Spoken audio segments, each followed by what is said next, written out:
What's going on, guys? Antonio here. Do me a favor, hit that thumbs up for me, and let's get into it.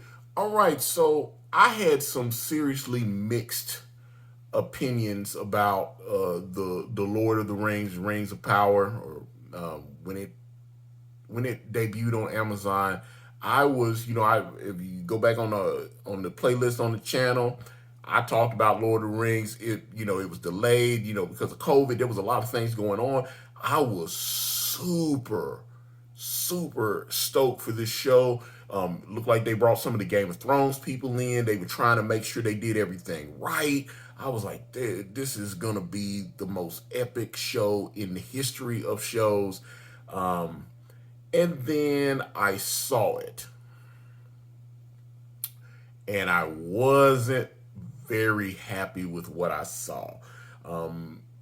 Now some people called out the diversity angle, and I was like, okay, whatever. I mean, obviously, I am black. I am a POC, a person of color. So, seeing faces on the screen that looks like me, that is not a triggering thing for me. That's an empowering thing. That makes me hopeful, because I know when I was a little boy, it was a big thing. It's like I was born in the '70s, and we didn't have a whole bunch of black people. Like you'd watch a show like Soap, and it was Robert Guillaume, and he was the black guy.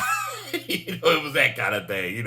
And then they spun him off on Benson, and he was the star, but he was the black guy. It was that kind of thing. You had shows like the Jeffersons or Good Times and stuff like that. But a lot of times when black people would show up on camera, they would be the one, and they might be a plus one if the guy had a wife. It's like, okay, well, you're the black character, and here's your black wife. And sometimes it wouldn't even be. He was like, oh, well, you're black, but here's your white wife, or whatever.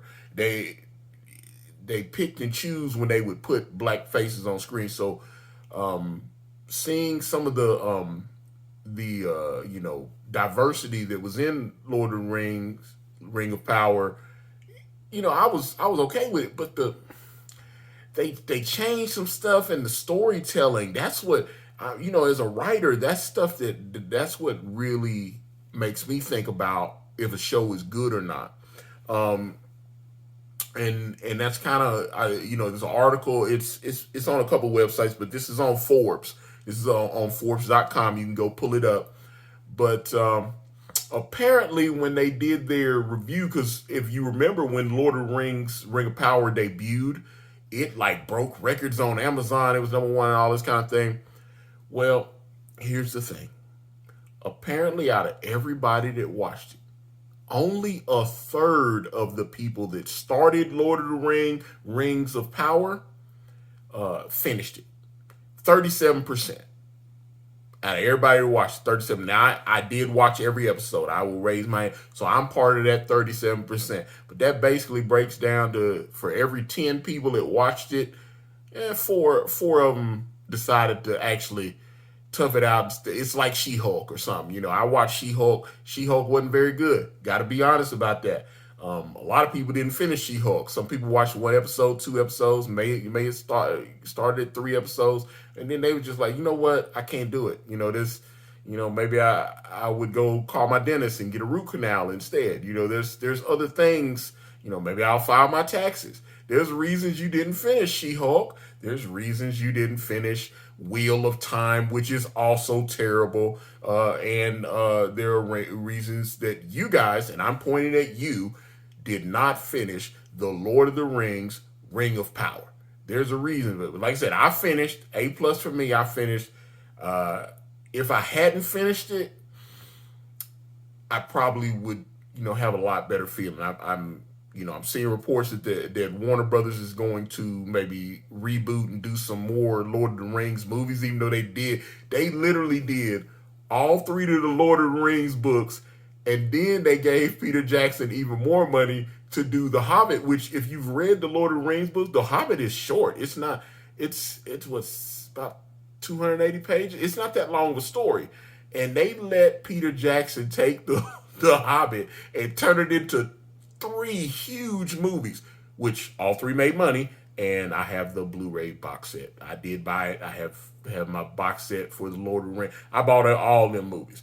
But I gotta be honest, Lord of the Rings, Ring of Power was not very good. Did not enjoy it, and apparently, you look at the Rotten Tomato scores, IMDb scores. A lot of you guys didn't enjoy it either. That's why they said only a third of the people that started Lord of the Rings and actually finished it. That's very telling, because in the past, when shows like this that have kind of experimented, when the fans blow back and say, hey, this isn't very good, we don't like what you've done with these characters, they go, oh, you guys are bigots, you're homophobic, you're this, you're that, and all this kind of stuff. And I've always been a big proponent of letting your eyeballs, letting your dollars, whatever, speak for you. So you guys saw what they had on the table, and you decided it wasn't good enough, and you guys decided not to watch it. That's huge. That's letting your voices, because Amazon, here's the thing. I've read a lot of articles about behind the scenes stuff going on with this show, and the Amazon executives, they changed. People that were executive producers got shifted around to just regular producers, and they brought in other showrunners and there's all kinds of stuff. What's the guy, Joseph Mawle?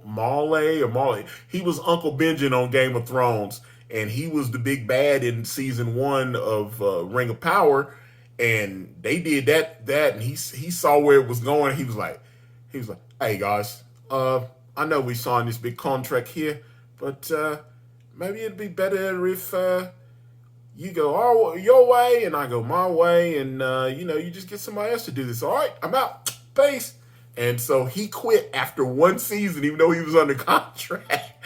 They replaced him. I know if you guys watch Peaky Blinders, the guy that was he was actually the oldest, but the one that was on drugs and everything.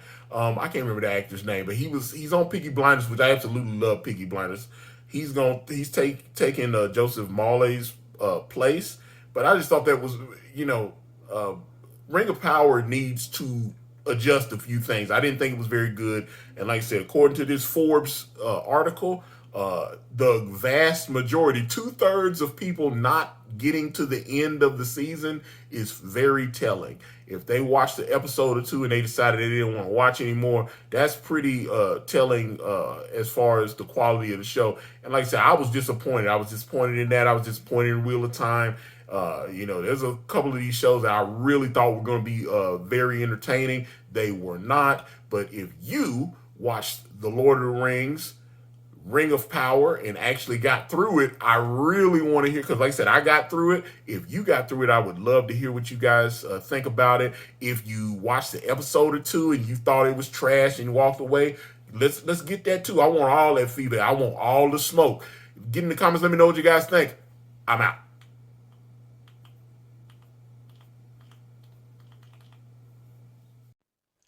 Thank you for watching. Please like and subscribe, and please check out my podcast at anchor.fm/AkariPress, or just type in Akari Press on your favorite streaming platform today.